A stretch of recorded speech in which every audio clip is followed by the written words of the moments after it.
시작이 반이라는 말이 있죠. 무엇이든 시작하기가 어렵지 시작하고서 그 이유를 유지하는 건 어렵지 않다는 뜻입니다. 그런데 우리는 왜 일기를 시작하고서 짧게는 며칠, 길게는 몇 달간만 작성하고 일기 쓰기를 포기하게 되는 걸까요? 시작이 반이지만 남은 절반이 너무 길고 험난해서일까요? 남은 절반을 수행해낼 힘이 우리에겐 없어서일까요? 저는 우리가 일기에 대해 잘 알지 못한 채 시작해서라고 생각합니다. 일기를 쓴다고 했을 때 매일매일 하루도 빠짐없이 써야 한다. 매번 다른 일상의 소재로 써야 한다. 길고 훌륭하게 써야 한다고 생각하신 적 없나요? 일기를 쓴다는 것은 아날로그 방식 혹은 디지털 방식으로 내 하루의 기록을 작성하는 것입니다. 그런데 우리는 여기에 덧붙여 일기를 매일매일 매번 다르게 길게 써야 한다고 생각하죠. 이런 생각들 때문에 일기를 시작한 후에 지속하는 게 그토록 어렵고 어떤 분들은 시작하는 것조차도 어렵게 느껴질 거예요. 우리가 어딘가로 여행을 떠난다고 생각해 봅시다. 짐을 쌀 때 여러 생활 필수품을 가득 가방에 넣겠지만 냉장고를 짐으로 사시는 분은 없으실 거예요.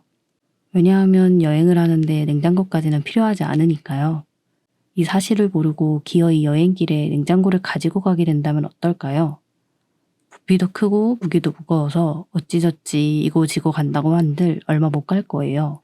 그리고 아마 다시는 여행을 꿈꾸지 못할 수도 있습니다. 냉장고를 들고 가는 게 너무 힘드니까요. 상상해보세요. 집에 있는 냉장고를 들고 여행을 떠나야 한다면 그 여행길이 얼마나 고단할까요? 얼마나 힘이 들고 당장 집으로 돌아가고 싶어질까요? 여행이 진정 그런 것이라면 저는 여행을 정말 싫어하게 됐을 거예요. 일기에 관해서 해야 한다라는 동사가 붙는 명제를 저는 모두 이 여행길의 냉장고와 같다고 생각합니다. 일기를 매일매일 쓰면 좋죠. 매일매일 다르게 쓰면 좋죠. 길게 쓰면 좋아요. 다 좋습니다. 하지만 이것들은 달성해냈을 때 그 개인의 기분이 좋고 성취감이 드는 것이지 이것들은 일기의 필수 요소도 목표도 아니에요. 일기를 사전에서 찾아보면 날마다 그날 겪은 일이나 생각, 느낌 따위를 적는 개인의 기록이라고 되어 있습니다. 그 어디에도 365일 연속으로 써야만 한다든지 중복되는 내용이면 안 된다든지 남들 보기에 좋게 써야 한다고 나와 있지 않습니다. 일기를 쓸 때 무언가 해야 한다고 생각하지 마세요. 그냥 내 하루하루를 내가 돌아보고 기록하는 것에 집중하세요. 가만히 앉아 오늘 있었던 일을 떠올리고 기록하고 싶은 순간들을 기록하는 거예요. 일기를 쓸 때 무언가 해야 한다는 선입견을 깨고 일기를 시작한다면 일기를 꾸준히 쓰는 것이 그다지 어려운 일이 아니란 걸 알게 되실 겁니다. 여행을 갈 때 냉장고를 챙길 필요가 없는 간단한 문제처럼 일기를 쓸 때도 그냥 출발하시면 돼요. 매일 쓰지 않아도 괜찮고 이전 일기와 내용이 비슷해도 괜찮아요. 길고 멋들어지게 쓰지 못해도 괜찮습니다. 일기는 내 일상의 기록일 뿐이에요. 누가 더 오래 길게 쓰나 경쟁하는 것도 아니고 크게 전시해서 남들에게 보여줄 것도 아닙니다. 저는 일기를 써오면서 제 고민을 해결할 수 있는 실마리들을 많이 발견할 수 있었어요. 특히 최근에는 유튜브를 시작하는 과정에서 쓴 일기들로 또 한 번 답을 찾기도 했어요. 처음에 유튜브를 좋아하는 일을 하고자 시작했었어요. 제가 좋아하는 건 일기 쓰기와 다이어리를 꾸미는 다꾸거든요. 시작부터 잘하고 싶어서 유튜브에 대해 강의하는 여러 사람들의 이야기를 듣고 보고 따라하려고 노력했어요. 그 노력이 결실을 맺었다고는 말할 수 없지만 제 딴에는 열심히 노력했어요. 그런데 뭔가 이상하더라고요. 분명 좋아하는 일을 하고 있다고 생각했는데 별로 즐겁지가 않은 거예요. 그래서 차분히 왜 내가 이런 기분을 느끼는지 돌아보면서 일기를 쓰고 지난 일기들을 총합해서 읽어보니 보이더라고요. 저는 일기와 다꾸를 좋아해서 수단으로 유튜브를 시작한 건데 어느 순간부터 유튜브를 성공시키는 방법에 목매고 있던 제 모습이요. 좋아하는 일을 하고 있지 않으니 당연히 즐겁지도 않은 거였어요. 위로를 엄청 높이 위에서 바라보면 여러 갈래길을 시뮬레이션을 돌려서 쉽게 나가는 길을 찾을 수 있잖아요. 하지만 미로 안에 있는 사람은 당장 앞에 벽밖에 보이지 않으니 직접 일일이 가봐야 하고 여기 약간 내가 지나온 길인가 싶고 제대로 방향 잡기도 어렵잖아요. 살다 보면 그런 순간들이 참 많은데 그 과정을 일기로 기록하면 조금은 더 쉽게 탈출구를 찾을 수 있더라고요.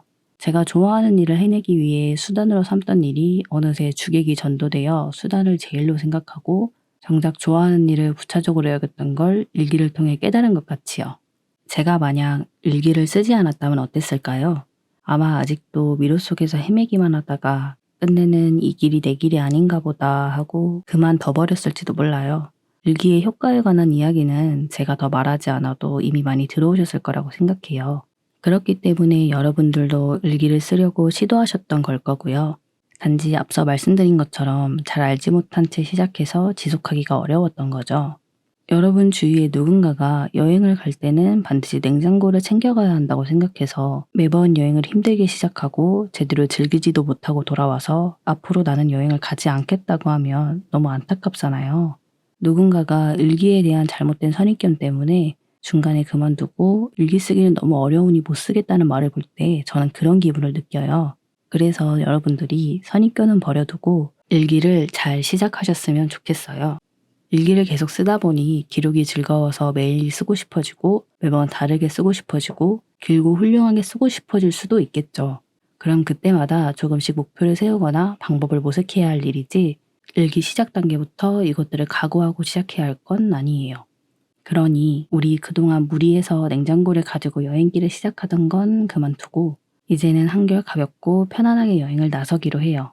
해야 한다는 생각을 내려놓고 써내려가는 일기 속에서 얻는 것들은 아주 다양하고 좋은 것들이 많거든요. 지금 한 가지 염려되는 건 여러분들이 이렇게 일기에 대해 잘 알게 되었음에도 아직 버리지 못한 냉장고가 있을지도 모른다는 저의 의심입니다. 혹시 지금은 일기 시작하기 늦었으니 내년 1월 1일부터 써야지라고 생각하고 계신가요? 일기를 1월 1일부터 쓰면 기분 좋죠. 1월 1일부터 12월 31일까지 1년 동안 일기를 가득 채우면 더 기분이 좋을 거예요. 하지만 이건 해냈을 개인의 기분이 좋은 것이지 반드시 해내야 하는 게 아닙니다. 일기를 1월 1일부터 써야 하는 법은 어디에도 없어요. 일기를 시작하고자 하신다면 바로 오늘부터 쓰시기를 권합니다. 1월 1일부터, 다음 달 1일부터, 다음 주 월요일부터 딱딱 맞춰 새롭게 시작하고 싶다는 기분을 이해하지 못하는 건 아니지만 그 완벽한 시작을 맞추려다가 되려 늦추게 된 일들이 있지 않으신가요? 딱 6시부터 해야 할 일 해야지 하다가 6시 10분 되면 6시 30분부터는 꼭 해야지 하는 그런 경험들이요.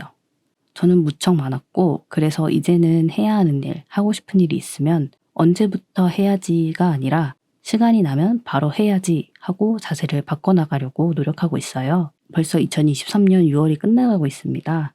한 해의 절반이 지나갔어요. 그렇다는 건 한 해의 반절이 남아있다는 뜻이죠.